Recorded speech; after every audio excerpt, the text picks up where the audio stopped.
Hello, my beautiful friends. I am Laurel Bleadon-Maffei with Illuminating Souls, welcoming you to this episode of Sleepy Bedtime Blessings, a podcast designed to help you rest, relax, and fall asleep, all while deepening in your connection with your beautiful team of angels who love you so. If we're meeting for the first time, I'm an angelic practitioner, a spiritual teacher, and an encourager of souls. And I offer one-on-one angel sessions, soul mentoring, and a variety of classes designed to inspire your spirit. And you can learn more at my website, illuminating-souls.com, where you can also sign up for my mailing list. So at the top of my homepage, you can sign up for my general list and you will get all of my announcements and newsletters. I say that as if I do newsletters. I really don't. I aspire to. So one day you might receive a newsletter from me. And further down on the page, you can sign up for my daily inspiration email blast, and I will send you an inspiring email every weekday. I also post regularly over on Facebook, so there are lots of ways that we can connect. But for now, the angels and I are here to create a cozy, sweet, sacred space where you can replenish, restore, and drift off to sleep if that is your intention. And just to acknowledge that even though this is designed to be a sleep podcast, I know many of you listen during your waking hours. So if I'm keeping you company as you go about your day, it is a blessing to be here with you as well as all of you who are planning on drifting off to sleep. So here we are. As I record this, it is a Monday morning. And I woke up this morning already feeling a little bit tired. Not in a deeply fatigued way, just as if this feels like a good time for resting. And the sky's a bit overcast, and it's just one of those really cozy mornings. And so I thought I would share that with you because this is the energy from which I am creating this podcast, and the birds are chirping outside, and it seems as if things are still. I don't see any of the leaves blowing on the trees, and so it feels like it is a good time for stillness. I think sometimes we judge stillness as inertia, as one of my teachers says. That sometimes being in the quiet, just sitting or watching television, just hanging out. I don't know that all of us have a really great relationship with that because often our minds tell us we should be doing something else. But in this moment, I invite you, if you feel so guided and life is giving you the spaciousness to just be, that just being you in this breath and the next breath is enough. Whenever I teach my classes and co-creation, one of the things the angels are always reminding us about is that creation energy is always working, even when it feels like we're not. So, if you're napping, it doesn't mean that molecules of creation are not still working in your favor. I was using Midjourney the other day, which is, if you don't know about it, it is an AI art creation platform.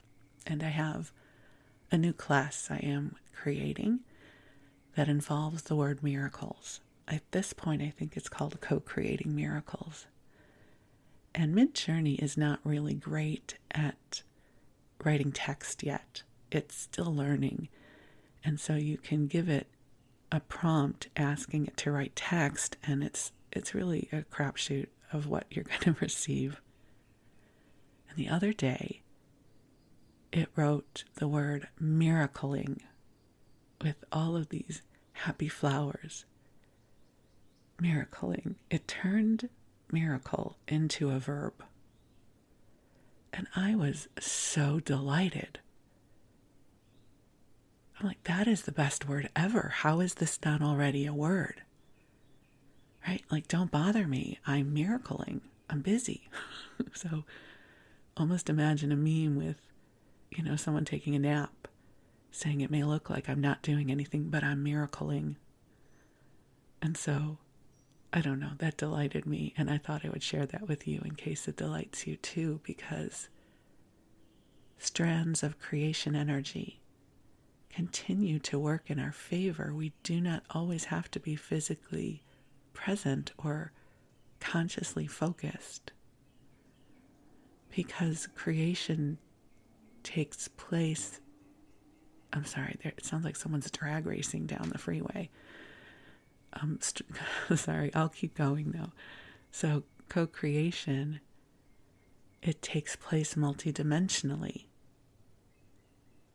I mean, think about if you've ever, I'm sure you have because you're an adult, all those times you've ever tried applying for jobs, right? You're manifesting, you're applying, your LinkedIn is updated, your CV looks fantastic. So you are doing your part. And all the parts you don't have power over are the companies you're applying to. How are they handling the resumes or the CVs? And what does their interview process look like? And what if another project all of a sudden takes priority? That there are all of these things behind the scenes that are in motion, that some perhaps you have influence over, some you don't. But this concept of co-creation, or miracling, as I will call it, is that things are working out in your favor. That even if you do not have awareness of what is moving in your favor, that life is moving in your favor. It's a beautiful way to hold in consciousness. And that's one of the things that we can choose into, that our consciousness is within our influence. Maybe not entirely within our control, but we absolutely wield influence within our own consciousness. So one of the things that I try to lean into, I'm not always successful, is this idea that life is working out in my favor. And when I feel overwhelmed, or when I can't see the forest for the trees, or whatever that metaphor is, I try to sit up a little bit straighter and remind myself that I'm a beloved of this universe and things are working in my favor. Like somewhere behind the scenes, things are being lined up for me. And listen, I'm not saying that because I know it to be true. Perhaps it's partially a prayer. It's something that lifts my spirits in the moment. And it helps me move through an experience. Because we're ever evolving beings, and even when life is challenging, there's the greater part of us that is helping us navigate whatever it is that has presented to us. And the angels are helping as well. So here's to calling in all of the support, seen and unseen, known and unknown, that goodness will find you today, and that things are happening in your favor.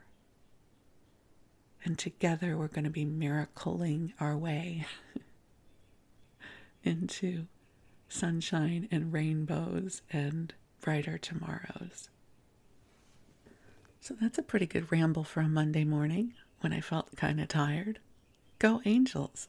this is one of those times it's so nice to be a channel and a spiritual teacher, because it's like, just wind me up like one of those old toys. Wind me up and I go. I don't know where we're going to go, but we're going to go. And I don't know if it's coming through on the recording, but there's some bird song happening in the background. And probably now that I've said it, they're not going to sing anymore. Oh, there they are. I don't know if you'll be able to hear them. I'll be quiet for a second. And of course, when I'm quiet, they don't sing. Just imagine then. Just imagine there are birds singing in the background. You have a good imagination. You can do that. I give you permission. So as I said, this is a sleep podcast designed because I love sleep podcasts. I listen to one every night when I am drifting off to sleep. And I find it to be such a helpful way to bridge the space between my waking life and my sleep. And so when I was guided to create this podcast, I knew I wanted it to be a sleep podcast. And it would involve angels, because that's what I do. And so here we have this unlikely mashup of two of my favorite forms of self-care, the angels and a sleep podcast. If you're wondering what I'm listening to right now as a listener, I am listening to The Sleepy Bookshelf, which I've shared with you before that I love. The host or the narrator, Elizabeth Grace, has a beautiful voice. And she's presently reading the book Villette by Charlotte Bronte. And I have no idea what the book is about. I mean, I kind of do, because I'm into the second episode, but I've never read the book before or know what it's about. And if I try to tell you what it's about, I will do it very poorly, so I won't. But it does involve a young girl who is spending time with her aunt, and another little girl comes into the house, and I don't know, I made it through the first episode and I started the second one, and I fall asleep within about 10 minutes, so I'm listening in 10-minute increments, even though I set my timer for 45 minutes. So I've been listening to that. And happily, I will say I've been unsuccessfully listening to it because I'm not hearing it because I go to sleep, which is the whole purpose of a sleep podcast. Which I have to say, as a creator of this content, it's awesome because the bar doesn't have to be too high.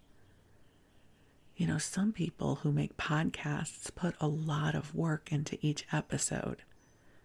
There's one podcast called The History of English. Before there were a lot of sleep podcasts, the one that I listened to was Sleep With Me by Drew Ackerman.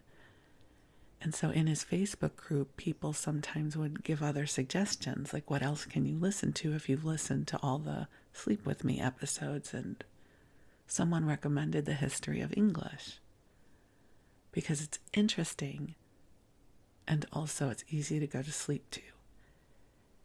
Well, let me tell you, it is a fascinating podcast. I had no idea about the evolution of the English language. And this gentleman, I don't remember his name, he puts so much work into each episode. He only publishes, I don't know, every other month, if even that. And I can understand why, because it's so dense in a wonderful way. He gives you so much information.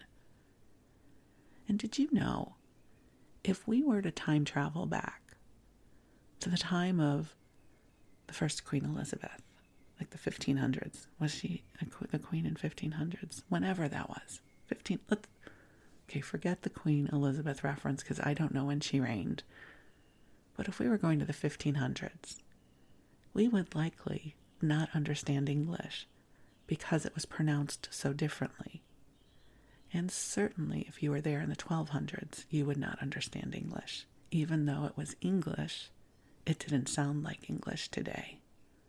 It's fascinating when he speaks English and the way it would have been pronounced when he reads from Chaucer. It's fascinating. So okay, we're already rambling, and I haven't yet brought the angels in. They're here. here already, but let me share them with you. So, my sweet one, just take a nice deep breath in, breathing in the love of God, the love of the universe that is here with you. And we'll just take a breath to release as well. Just releasing whatever came before this moment. And beautiful angels on high, I am so grateful that you are joining us here. And I ask that you infuse this broadcast with waves of love and goodness and light and beauty in service to each of our beloveds listening to this message. And angels, I ask that you lift each one of us up in ways that are meaningful, helping us see with clarity and goodness and inspiration, helping us to cultivate positive, wonderful shifts in our lives. And dear ones, just take another breath in, allowing the angels to bring their love to you now. I often imagine this as the room filling with a beautiful, soft pink light that is filled with love that has been cultivated specifically for you. That your angels know what is transpiring with you and with those you love. And your prayers are heard and received and amplified. So just take a breath in and out, and whatever prayers or intentions, requests that you wish to bring to the angels and to God, just bring this into your heart now. Where would you like this light to travel? Just bring your loved ones into your heart. Bring the situations you or they are experiencing. And allow this love to ripple. You know, our prayers have energy. They really do. It's like we are the physical emissaries of divine light. And prayers are intangible, right? We don't necessarily have a spreadsheet that gives us cause and effect. But I know for me, I am always so deeply, deeply touched when someone lets me know they're praying for me. It's like someone is broadcasting prayerful, loving, divine energy and consciousness for me. And so I am praying with you and for you right now. And you can pray for yourself. You can pray for others. We're just gathered together right now. Wherever two or more are gathered in the name of God, miracles happen. So together we're miracling. I'm sorry, I'm going to overuse that word for a few days. And then it will probably abate a little bit. So I also send you delight. Delight, I think, is going to be one of my words for this year. Because when I focus on delight, my heart lifts up. So I send you prayers of delight. May you experience things today and this week and this month and this year that delight your heart and spirit. So another breath in, and again, if sleep is your intention, if you haven't already done so, cozy on up and snuggle on in. I love snuggling in at the end of the day.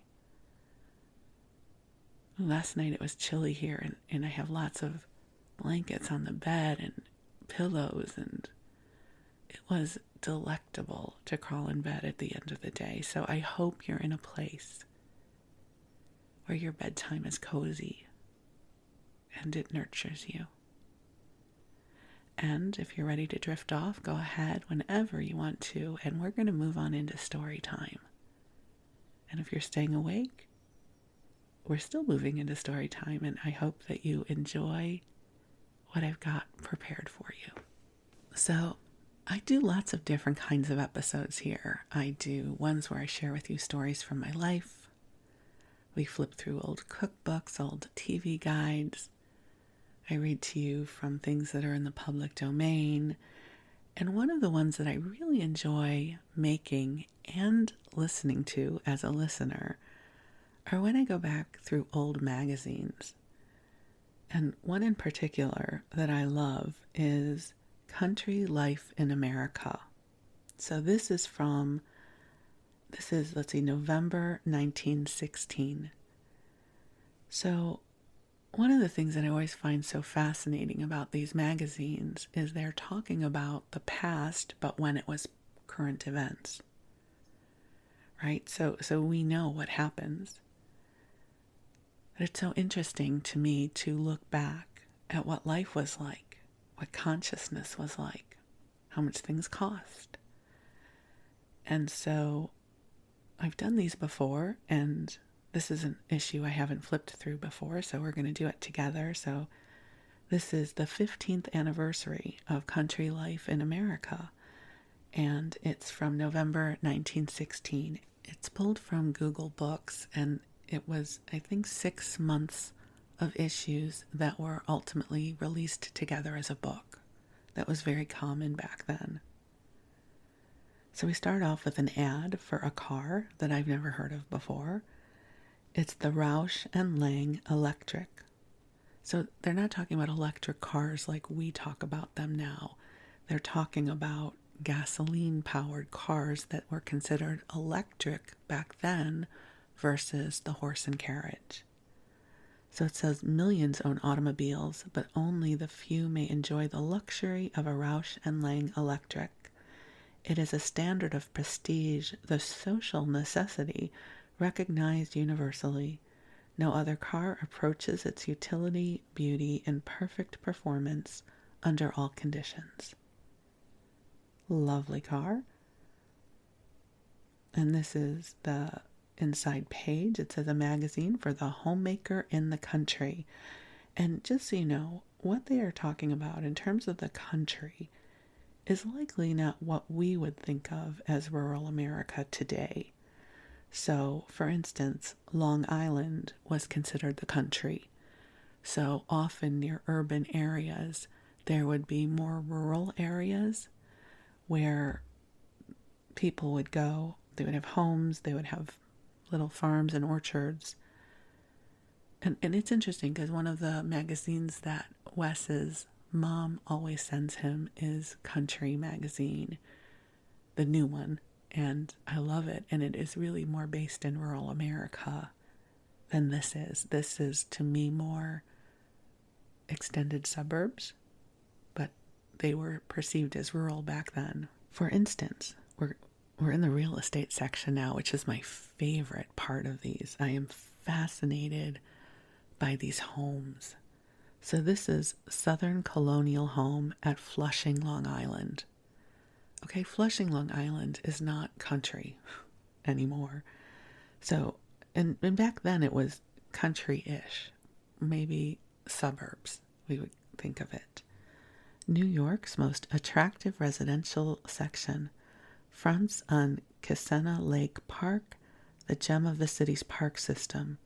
Garage with servants' quarters, grounds beautifully planted, 4 baths, 2 sleeping porches, large billiard and game room, furnished throughout in a mahogany and white, 15 minutes away from Penn Station. So, back then, the wealthy, if you're watching the Gilded Age, the wealthy who lived in Manhattan would have these country homes. They were grand. They were beautifully manicured, and they had servants. And they were exclusive. So me as a Jewish woman would likely not be welcomed into many of these neighborhoods, but it's okay, because I'm not really going. Okay, one of the most attractive houses in Kensington Great Neck can be bought at a bargain by a quick buyer. Purchaser secures absolutely without cost a part ownership in a 10-acre waterfront park containing a swimming pool, bathhouse, bathing beach, a dock for yachts, because we need a dock for yachts and motorboats, and tennis courts, costing over $100,000. Sure, why not? Ooh, see, now this is where I get mad. Carefully restricted plots at Quogue, Quogue, West Hampton Beach, New York. And that means I would not be welcome. So, glad it's a different time. So Westchester County they're selling in, and if you listen to my episode about Tarrytown, you'll know I have spent time there. Okay, here's another one for sale. A Long Island estate, because if we're going to get something, let's get an estate at Hewlett Bay Park, Hewlett, Long Island, 16 miles from New York City. A complete and imposing country residence. You want an imposing country residence for sure. Convenient to station, 30 minutes by train to Pennsylvania Terminal, 35 by motor, 9.5 acres, plenty of room, including rose gardens, vegetable gardens, and well-developed trees and shrubbery. And just so you know, no one expects you to take care of that. You will have gardeners for sure. Nine masters bedrooms, 5 baths. Stable accommodates 4 horses, garage for 5 cars. Ladder has 7 rooms and 2 baths for coachmen's and chauffeurs' families. Photographs will be shown and further information given by agent.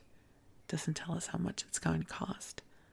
But I'm sure if we could bring our 2024 funds back to 1916, we could afford it. But, I think the downside of having an estate like this with 9 masters bedrooms is people would have an expectation to stay with you.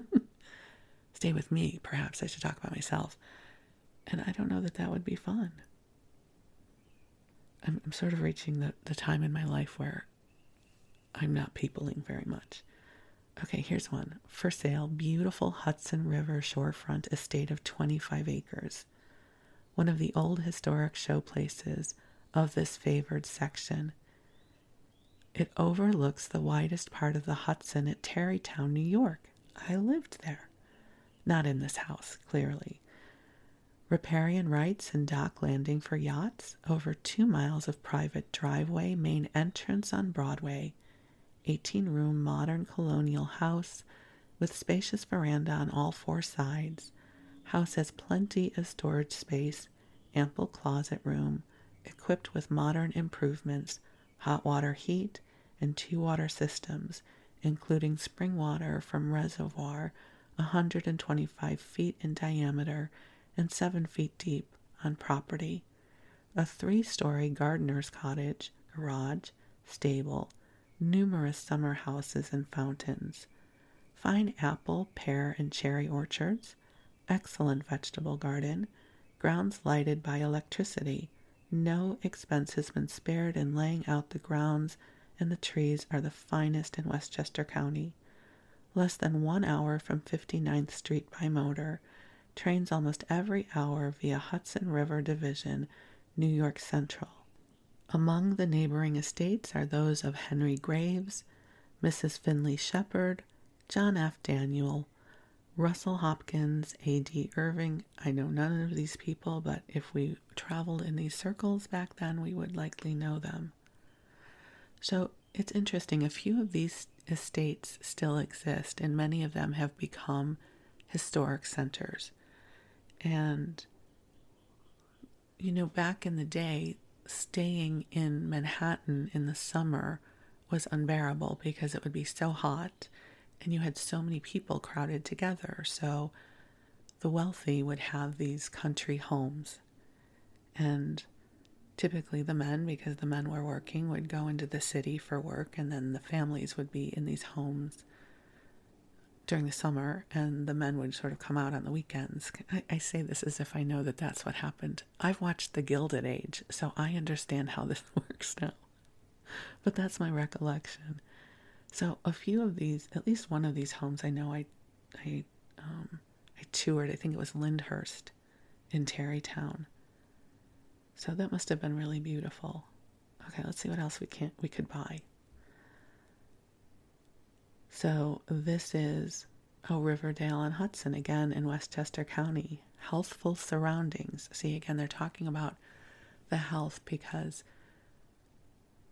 in Manhattan, especially in the summer, there would be outbreaks of disease. And so you really wanted to get into the country where the air was clearer. So these important factors of a home site and other attractions such as picturesque woodlands and real accessibility to the city may be found at Fieldston. So it has recently been restricted to a high-class residential section by the city of New York. Again, I wouldn't be allowed to buy there. Okay, that's okay though, because I don't live then. I live now. So good news. Okay, so this one is in Katona, New York, in the Westchester Hills on Main State Road to Berkshires, 40 miles from New York. Half a mile from the station, a country estate, 160 acres. Beautiful new stone house and barn, all modern improvements. One of the highest points in Westchester County. Wonderful view of lake and hills. Sounds lovely. I would live there. Sure, why not? Okay, let's see what else we can find. All right, this is 8 rooms, 2 baths, and laundry. 2 baths doesn't sound like enough. A home of unusual charm located in a unique and delightful, they're using one of my favorite words, it's a delightful community of the Sage Foundation Homes Company at Forest Hill, Long Island. Oh, this looks like a massive home. Okay, here's another one. This one is the one that looks massive. Sorry, I was skimming ahead. For sale or to rent for a term of years, ideal country place on Long Island, nearly 600 acres, plenty of room, affording unusual opportunities for the enjoyment of outdoor life. 4 miles from Islip Polo Club, because you need good access to your polo club if you're traveling in these circles. 3 miles from South Shore Country Club, again, important. 1 hour out by train. Beautiful grounds surround house, which is approached by an avenue of trees 1 mile long. Private lakes for fishing, hunting preserve.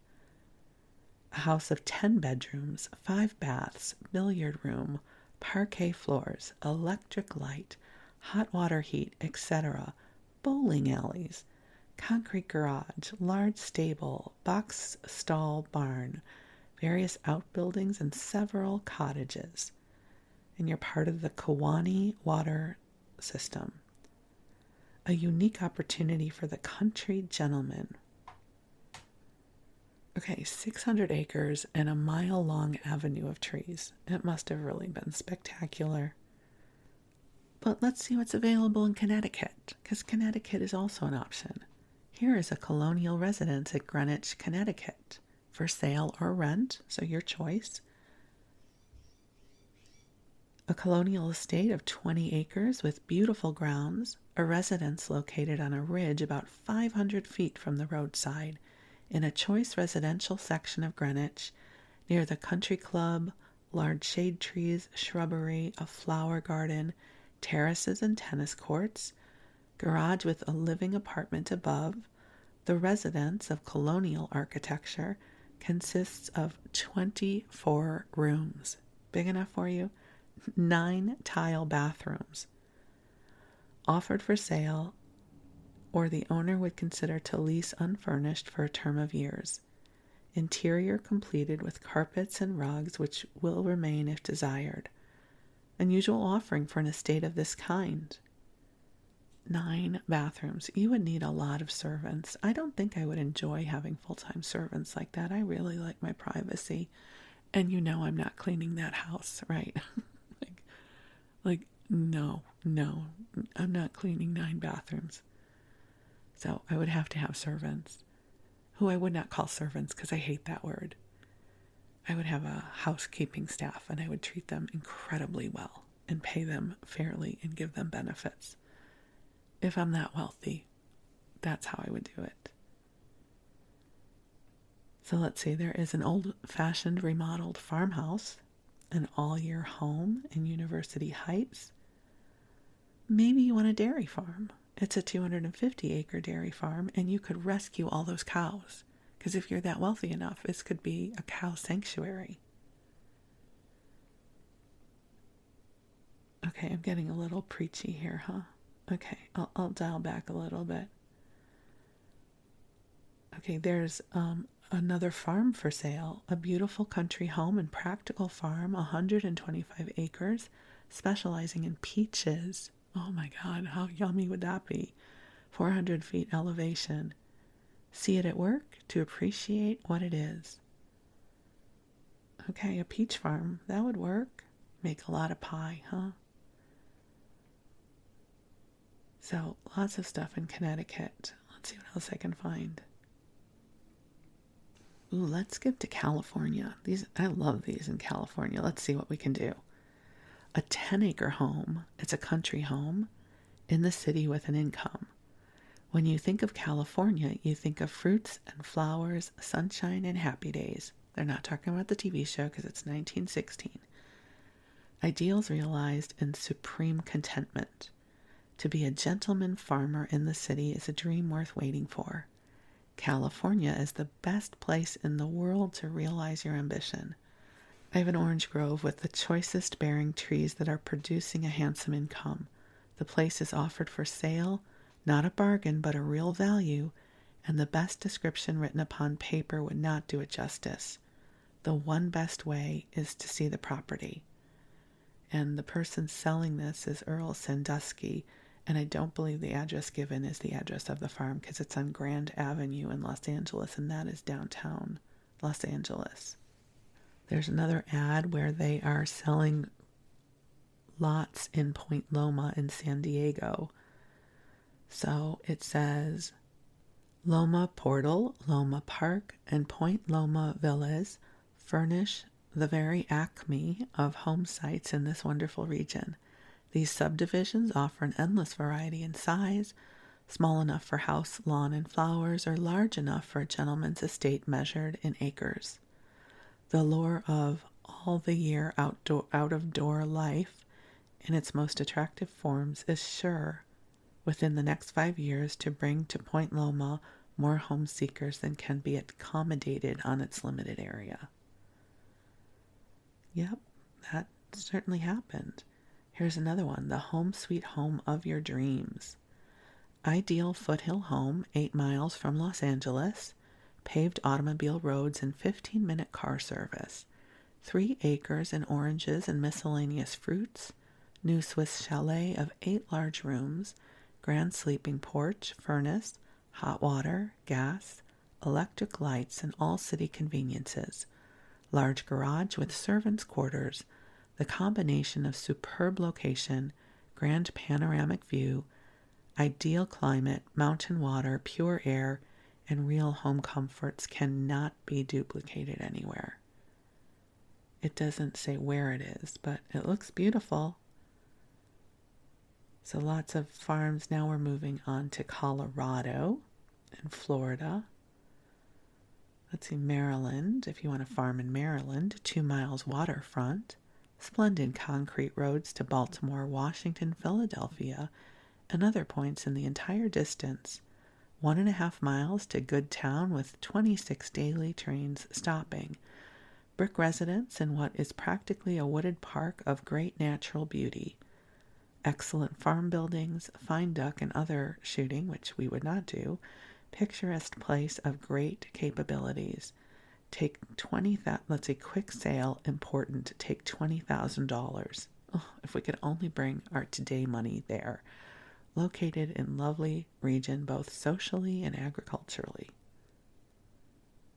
All right, should we head on over to Virginia and see what we can buy there? So this is called Mountain View in Albemarle County, Virginia. I'm sorry if I didn't say that right. A noted residential section, social, climatic, and scenic conditions unsurpassed. 800 acres of fertile land, many streams, 25 springs. That's a lot. Boundary of beautiful timber, new colonial-type dwelling with modern equipment, building site indeed magnificent, Outbuildings are first class. Station on place. What is that? Am I reading this right? Let's see. Station on place, it says. I don't know what that means. Property selected by a cultured man of discriminating judgment after thorough investigation. Owing to business engagements, he offers Mountain View for sale at $40,000. That's it, 40 grand. You can get a 466-acre farm in excellent condition, 4 miles from Marshall, a 12-room dwelling and 3 tenant houses as well for $50,000. And let's see what else we have. Okay, now we're kind of coming into the architects section where they're trying to sell product. I don't know why I thought this one was interesting. Pecky cypress used as interior trim, one of the most artistic of America's great estates. And it looks like Pecky cypress is logs, like it looks like loggy. Is that a word? Looks like it's logs. You naturally ask, what is Pecky cypress? That's just what I was thinking. Well, it's the innermost heart of the older trees, many of them as old as the Crusades, and probably all of them antedating Columbus. So what does man think? Man thinks, let's chop those things down. They're as old as the Crusades. Why should they grow any older? Oh my God, this makes me nuts. Okay. Ay, ay, ay. Pecky cypress is the part of the cypress tree which has been attacked by the rot germs and has been repelled and destroyed them. Volume 2 of the famous Cypress Pocket Library contains photographs by eminent scientists showing exactly how the destructive decay agencies literally died on the job instead of multiplying as they do in most woods. It's an absorbing and wonderful demonstration of the eternal quality of the cypress, and the pecky part itself is the greatest buy in the whole world of lumber. So basically, these trees are older than Columbus. They repelled these pests and lived through it until the greatest pest of all came along, man, and said, this would be great in my house, let me chop it down. Oh my God. All right, sorry, that isn't a very sleepy, happy thought. Okay, let's move on to something else. Let's move on, shall we? Okay, we now have the kennel directory where they're selling all kinds of breeds, Airedales, St. Bernards, Newfoundlands, Old English Sheepdog. They're calling Snow White Eskimo puppies, but it looks like a Samoyed. The smartest and cutest dogs on earth. Natural trick dogs and very comical, just the thing for children, affectionate, playful, and harmless as a kitten, always full of pep. Okay, if this is a Samoyed, the other thing they should tell you, they are the most stubborn breed. They're so stubborn. I grew up with Samoyeds. My family had 3 of them, and then I adopted Tessa, and Tessa was a Samoyed as well. And I remember at one point I had to travel, and so I had to kennel her, and I felt so bad about kenneling her that I paid for her to get training. I was like, well, at least I'll take her out of the kennel and do stuff with her. And so when I went to pick her up, they showed me that she had learned to sit on command, and if a dog could eye roll and look annoyed that they had to sit because someone told them to sit, that was Tessa's expression.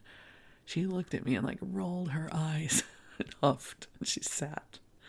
So, yeah, they're adorable. There's nothing cuter on earth than a Samoyed puppy.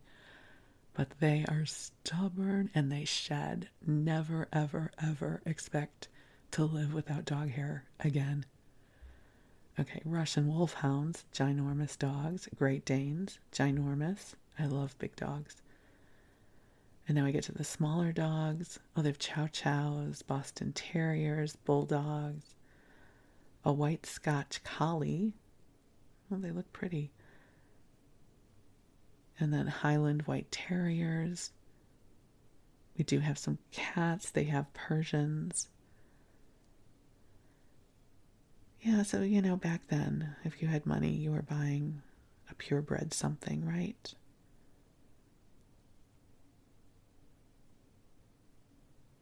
And then, if you want to raise chickens or something, they also have those ads, but I'm going to skip through those. And then there is an ad for a Steinway. Well, not for a Steinway, for Steinway pianos. And it says to own a Steinway is to have limitless source of satisfying pleasure to be shared with your friends. It is a possession to be proud of, both as a flawless musical instrument and a piece of furniture of unexcelled beauty. The Steinway has set the world standard wherever pianos are known with a degree of perfection which has never been successfully imitated. The price of a Steinway is but little more than the cost of ordinary pianos. Send for illustrated literature and terms. And seeing that ad reminded me of a phenomenal documentary that is made about Steinways. It's called, I had to go look it up, Note by Note, The Making of Steinway L1037. It used to be on Netflix. It's not anymore. I think you can watch it on YouTube. It is fascinating. All the many craftspeople whose gifts go into making a Steinway. That these instruments are made with so much love and generations of shared memory, right? Like muscle memory, knowing how to do a very specific task that is needed to create these instruments. So if you get a chance to watch it or find it somewhere, it's called Note by Note, The Making of Steinway L1037, and that's the piano that is made throughout this documentary. It is brilliant and so inspiring. It's a reminder that there are things for which we need craftspeople. You know, that someone, a human being, has this gift to do this singular task, and they know how to do it. They've got the muscle memory. They've been doing it for years, and each of them brings their gift to the creation of this piano. So if you get a chance to watch it, it's wonderful. And then there is an ad for the Gorham Company. They do silver and gold. It says, in all branches of human endeavor and industry, in art and in letters, there are certain names which convey the idea of finality, outshining all others as the North Star outshines subsidiary planets. This is brilliant copywriting. Gorham is the name in silverware.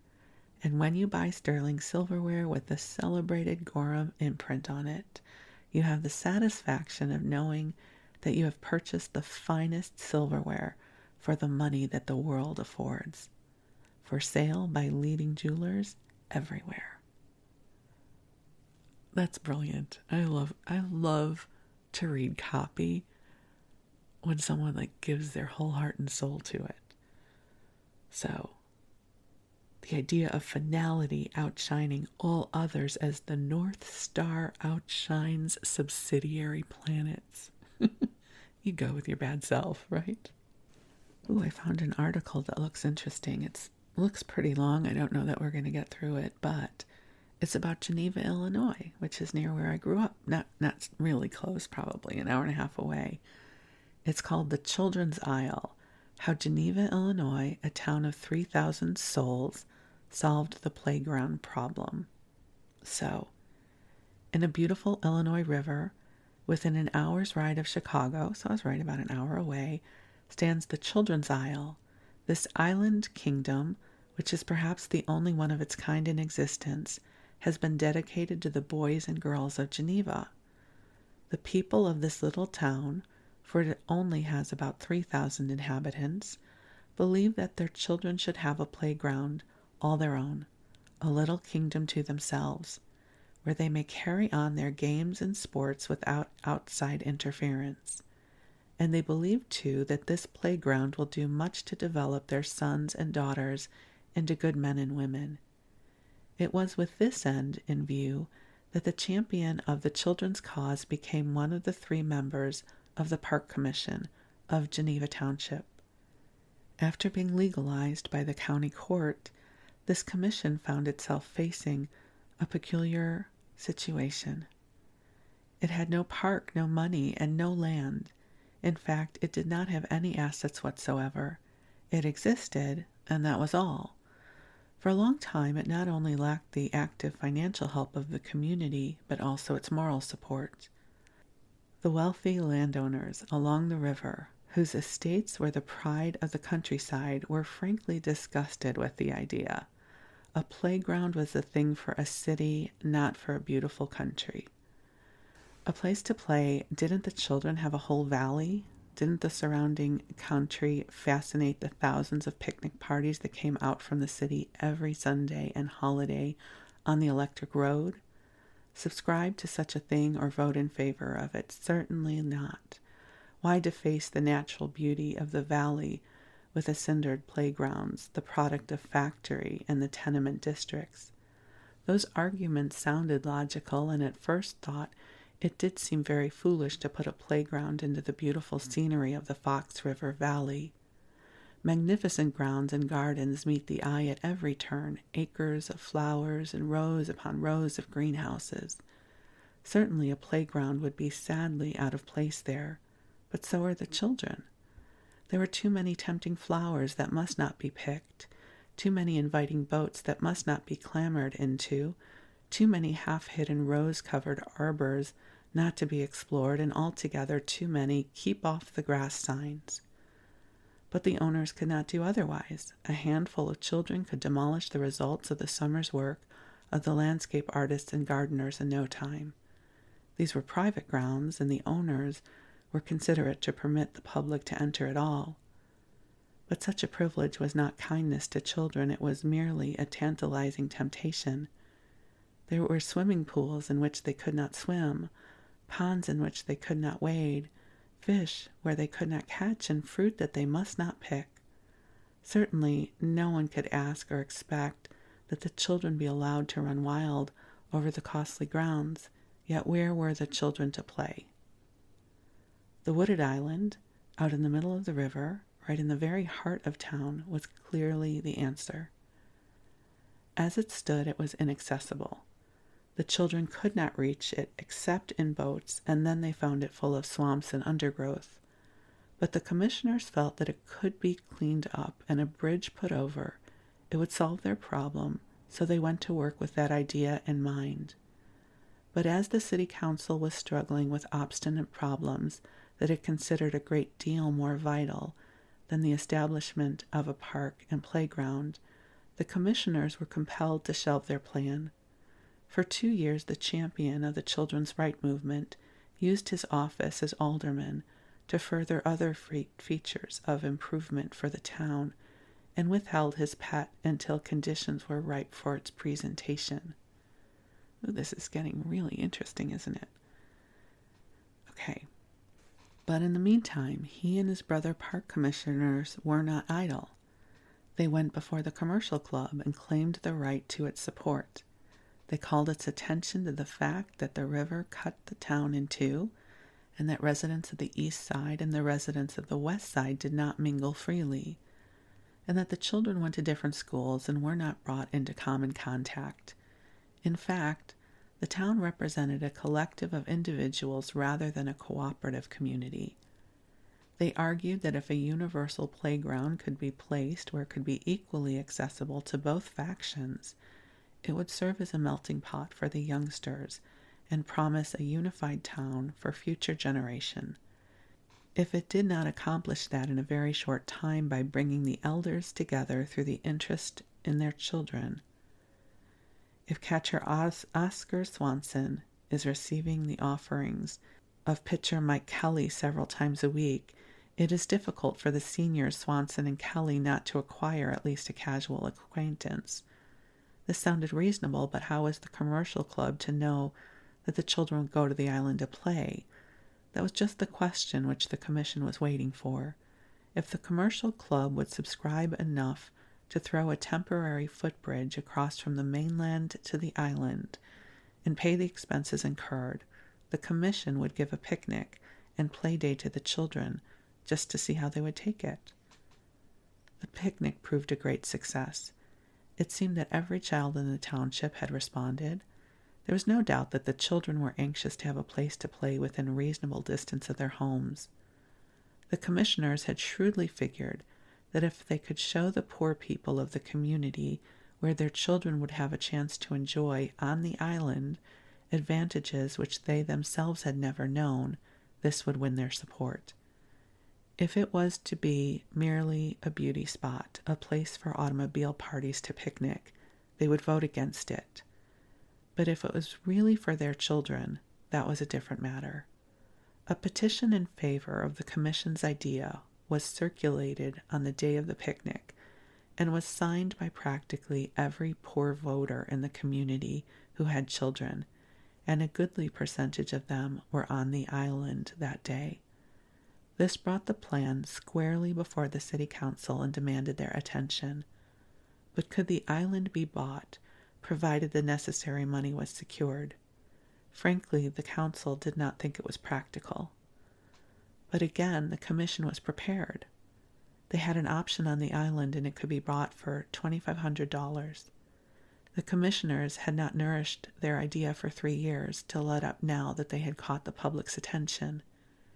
They persistently besieged the council and citizens of their town, and though at first they received scant encouragement from the property owners of the valley, they were finally told to go ahead and get estimates as to the amount necessary to prepare it for park and playground purposes. The commission's findings were that with the practice of rigid economy, $15,000 would suffice to purchase the island, clear and level it, and equip it with necessary apparatus. Accordingly, it was slated for next election, when the necessary sum was voted for the purpose of acquiring the island and developing it into a park and playground. After purchasing the island, they had less than $13,000 with which to finish the work on the grounds, build the bridge and stairs, buy apparatus, dredge the river, and erect the field house. About this time, a new commissioner was elected, whose experience, gained in the building of 2 beautiful homes, had given him a practical knowledge of landscape gardening. In fact, he had furnished the constructive power to build up one of America's most beautiful communities and had been instrumental in staging the Greek players there. The new commissioner called into consultation a famous landscape artist who had done considerable work for him and who was at that time in charge of an enormous park system in a large city. But the expert proved of no assistance, and after he had made a few visits to the little town, for which he charged what was no doubt a nominal fee for him, the commission was forced to give up the idea of his cooperation. The trouble with my friend, said the new commissioner, was that he was used to having his park commission say to him, "Here's a couple of $100,000. Go out and trim the hedges and cut the grass." He could not realize that we were actually limited to $15,000. He was firm in his conviction that if we spent all we had on a wading pool or something of that kind, the township would promptly vote us more, but we knew better. Deciding that they must depend upon themselves alone and lay out their park and playground without outside assistance, the commissioners ordered an engineering company to make a survey and topographic map of the island and to furnish estimates for a bridge and stairway. The stairway was to be of concrete and matched the large arch bridge, which is the main thoroughfare of the little town and connects the east and west sides. This stairway was to extend from the large arch bridge to the swampy land below, through which a road was to be built and a walk laid to the small island that was to span the river between the island and the swampland. Estimates on several styles of bridges and stairways were received by the commission. Okay, and this just keeps going on, you guys, so I am going to kind of end this here. But how fascinating is that? Maybe I'll come back to this article in another episode and maybe do a little Wikipedia search on what happened to this little island playground. But thank goodness for those people who have a vision and are resilient and can get things done. I mean, just think of all of those kids that had the pleasure of playing in this playground for as long as it existed. I don't know if it still exists. I'll have to do some research. So that, my beautiful ones, brings this episode to a close. And I'm so grateful for our time together. So thank you for listening and being here. And I look forward to connecting with you again soon.